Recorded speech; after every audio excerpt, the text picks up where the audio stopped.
இன்னைக்கு நம்ம பார்க்க போகிற படம் துள்ளாத மனமும் துள்ளும். இந்த படத்தோடைய director Ezhil and music director Rajkumar. இந்த படம் 1999 ஜான்வரி 2 ரிலீஸ் ஆனுச்சு. இந்த படம் விஜய் அண்ட் சிம்ரன் காம்போ தான். எப்போவுமே விஜய் சிம்ரன் காம்போனா நல்லாயிருக்கும். இந்த படத்தில் விஜய் வந்து ஒரு எப்படின்னா கிராமத்தில் இருக்கிற ஒரு பையன்தான். அம்மா வந்து அங்கே இருப்பாங்க. ஒரு பையன் போயிட்டு சென்னையில் போய் வேலை பார்த்துட்டு அம்மா கொஞ்சம் கொஞ்சம் மணி ஆர்டர் பண்ணுவாங்க இல்லையா, அந்த மாதிரி ஒரு கேரக்டரில் நடிச்சிருப்பார். அங்கே போய் வேலை பார்த்துட்டு அனுப்பிட்டு இருப்பாரு. இதில் சிம்ரன் வந்து ஒரு காலேஜில் வந்து படிச்சுட்டு இருப்பாங்க. விஜய் வந்து நல்ல ஒரு பாட்டு பாடுவார். இந்த படத்தில் நல்லா பாட்டு பாடக்கூடிய திறமை இருப்பார்.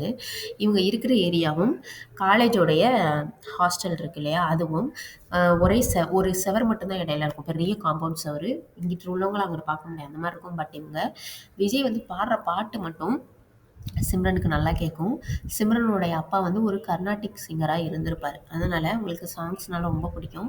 இன்னொன்று, தன்னோட அப்பா வாய்ஸ் மாதிரியே இருக்கே அப்படின்னு சிம்ரன் வந்து இந்த பாட்டை கேட்டு என்ஜாய் பண்ணிகிட்டே இருப்பாங்க. எப்போவுமே நார்மலாக இவங்க ஆடுறது கூத்தடிக்கிறது எல்லாமே உங்களுக்கு காதில் கேட்டுகிட்டே இருக்கும். அப்படியே போயிட்டே இருக்கும் பார்த்துக்கோங்க. ஆனால் 2 பேரும் மீட் பண்ணிக்கிட்டது இல்லை, அந்த மாதிரி இருக்கும். பட் ஒரு தடவை இவர் விஜய் பாடின பாட்டை வந்து தன்னோட காலேஜ் கல்ச்சுரல்ஸில் சிம்ரன் வந்து பாடுவாங்க. பாடும்போது இவர் எப்படியாவது என்னோட பாட்டை யாரும் பாடுறாங்களே அப்படின்னு சொல்லிட்டு எட்டி பார்க்கலாம் அப்படின்னு சொல்லிட்டு இந்த காம்பவுண்ட் சருமலை எப்படி கஷ்டப்பட்டு ஏறி அவர் எட்டி பார்த்து ரசிச்சுட்டு இருப்பாரு அந்த பாட்டை.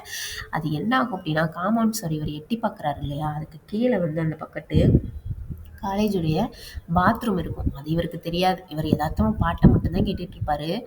பாத்ரூம் இருக்குமா, அப்போ ஒருத்தன் எட்டி பார்க்குறான், பொறுக்கி பை அது இதுன்னு கத்தும்போது டக்குன்னு சிம்ரன் பார்த்துருவாங்க. விஜயோட ஃபேஸை ஃபஸ்ட்டு பார்க்குறதே ஒரு எப்படி சொல்கிறேன்னா, ஒரு பேட் இம்ப்ரெஷனில் தான் மீட் பண்ணுவாங்க. சிம்ரன் வந்து விஜய் பார்க்குறதே ஒரு கெட்டவன், ஒரு பொறுக்கி, அந்த மாதிரி தான் ஃபஸ்ட்டு பார்ப்பாங்க. அதோட அவங்க இறங்கிடுவாங்க. ஐயோ, நான் இந்த விளையாட்டுக்கலாம் நான் வரலப்பா அப்படின்னு இறங்கி குச்சி அவர் வாட்டில் போயிடுவார். இந்த மாதிரி போயிட்டுருக்கோம். அப்புறம் ரோட்டில் படுத்து தூங்கிக்கிட்டு இருப்பார். என்ன பண்ணுவாங்கன்னா, டிராஃபிக்கு கொஞ்சம் இடைஞ்சலா இருக்குது அப்படின்னு சொல்லிட்டு அந்த கட்டிலோட தூக்கி தூக்கி தூக்கி தூக்கி போட்டு கடைசியில் மெயின் டிராஃபிக்கில் போய் போட்டுருவாங்க. அது வரைக்கும் இவர் முழிக்கவே மாட்டார்.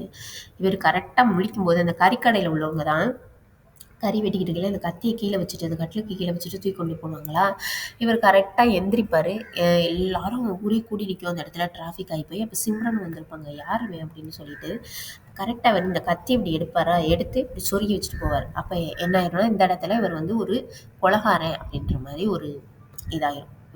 இவருடைய அதாவது சிம்ரனுடைய பார்வையில் விஜய் வந்து ஒரு கொலகாரன்னு அப்படியே போயிட்டு இருக்கும். என்ன ஆயிரும்னா, ஒரு தடவை இவர் வந்து ரயில்வே ஸ்டேஷன்லேருந்து போய்கிட்டு இருக்கும்போது தன்னோட பெட்டியை வந்து மாற்றி ஒருத்தன் எடுத்துகிட்டு போயிடுவான். அப்போ மாற்றி எடுத்துட்டு போகும் ஒரு சண்டை போட்டு துரத்திக்கிட்டு ஓடுவார். போகும்போது என்ன ஆயிரும்னா, ஒரு லேப் ஒன்று இருக்கும், கெமிக்கல் லேப். அங்கே வந்து சிம்ரன் நின்றுட்டு இருப்பாங்க. இவங்க வேகமாக ஓடி போய் கரெக்டாக ஓடி போய் தட்டுற வரைக்கும் சிம்ரன் வந்து இவங்களை வந்து பார்த்துருவாங்க. பார்த்துட்டு பொறுக்கி இங்கேயும் வந்துட்டான் பாரு அப்படின்னு சொல்லுவாங்க. கரெக்டாக ஆசிட் பாட்டில் தட்டி விட்டு சிம்ரனுடைய கண்ணில் பட்டுரும். அப்போ சிம்ரனுக்கு வந்து கண்ணு தெரியாமல் போயிடும். இவர் தான் கூட்டிகிட்டு போய் ஹாஸ்பிட்டல்லாம் சேர்ப்பார், எல்லாம் பண்ணுவார். ஆனால் சிம்ரனுடைய மனசில் விஜய் வந்து ஒரு கெட்டவன்ற ஒரு அபிப்பிராயம் மட்டும்தான் இருக்கும் இல்லையா. என்ன ஆயிரும்னா, சிம்ரன் கண்ணு தெரியாமல் போகவும் தன்னோட பாட்டிக்கிட்ட தான் அவங்க இருந்து வளர்ந்துட்டு வருவாங்க. அப்போ இவருக்கு ரொம்ப கஷ்டமாக போயிடும். நம்மளால தானே இப்படி ஆயிடுச்சு அப்படின்னு சொல்லிட்டு அவங்கள கூப்பிட்டு போய் பத்திரமா பார்த்துப்பாரு. ஆக்சுவலாக இவங்க நினச்சிக்கிட்டு இருந்த அந்த விஜய் இல்லைன்னு இவங்களுக்கு தெரியாது. இவர் வந்து இந்த பாட்டு பாடுவார் இல்லையா, அதை வச்சு இவரோட குரல் தெரியும்ல, அப்போ இவர் பேசுகிறத வச்சு நீங்கள் தான் அவங்களா அப்படின்னு சொல்லிட்டு ஓகேன்னா அப்படியே போயிட்டுருக்கோம். சிம்ரனுக்கும் விஜய் ரொம்ப பிடிக்கும். அதாவது கண்ணு தெரியாமல் இருக்கிற போது அவருடைய குரலை மட்டும்தானே அவங்களுக்கு தெரியுது. அப்போ ரொம்பவே பிடிக்கும். அப்படி போயிட்டுருக்கோம், நல்லா தான் போயிட்டுருக்கோம். என்ன ஆயிரும்னா, கொஞ்சம் வருஷங்கள் கழிச்சு இவர் ரொம்பவே கஷ்டப்பட்டு காசுலாம் ரெடி பண்ணி சிம்ரனுக்கு வந்து கண் ஆப்ரேஷன்லாம் பண்ணிடுவார். ஆப்ரேஷன் பண்ணும்போது இவங்க அம்மா இறந்து போயிடுவாங்க. அதனால விஜய் வந்து அவருடைய ஊருக்கு போகிற மாதிரி ஆயிரும். அதனால அந்த கரெக்டாக கண்ணை ஆப்ரேஷன் பண்ணி முடிக்கும் போது விஜய் வந்து இருக்க மாட்டார், மணிவண்ணன் இருப்பார். அதோட சரின்னு இவங்க என்ன ஆயிடுவாங்கன்னா, ஆல்ரெடி படிச்சிருப்பாங்க இல்லையா, அவங்க கலெக்டர் ஆகணும் அப்படின்னு சொல்லிட்டு அதுக்கும் இவர் ஏற்பாடு பண்ணி வச்சுருந்துருப்பார். அப்போ இவங்க பெரிய கலெக்டர் ஆகி வந்துருவாங்க. இவங்க அம்மா இறந்ததை பார்க்க போயிருப்பார் இல்லையா விஜய், அவர் கொஞ்ச நாள் கழித்து வருவார். வரும்போது சிம்ரன் வந்து காரில் போய்கிட்டு இருக்கிறத பார்ப்பார். பார்த்துட்டு கலெக்டர் ஆகிட்டாங்களான்னு உங்களுக்கு ஒரே ஹாப்பி ஆயிரும் யாருக்கு, விஜய்க்கு. உடனே என்ன பண்ணுவார், காரை ஃபாலோ பண்ணிவிட்டு ஓடுவார். போய் பார்த்தா போயிட்டு இவங்களோட பேரை சொல்லி, ருக்மணி இந்த படத்தில் இவங்க பேர் ருக்மணின்னு கூப்பிடுவார். அப்போ வெளியில் வந்து யார் அந்த பேர் சொல்லி கூப்பிடுவோம், எட்டி பார்த்தா இவங்க நிற்பாங்களா, விஜயோட ஃபேஸ் தான் தெரியாதே சிம்ரனுக்கு. இப்போ என்ன பண்ணிடுவாங்கன்னா, பொறுக்கி நான் இங்கே வந்து என்னை வந்து கூப்பிட்றான் பாரு, அதுவும் கலெக்டரை வந்து பேர் சொல்லி கூப்பிடுவியா நீ அப்படின்னு சொல்லிட்டு போலீஸ்காரங்கள்ட்ட சொல்லி அடிச்சு கொண்டு போய் வண்டியில் போய் போட்டுருவாங்க. என்ன ஆகும்னா, விஜய் வந்து சின்ன வயசுலேருந்து ஒரு நாய் ஒண்ணு வளர்த்துட்டு வருவாரு அந்த ஏரியால.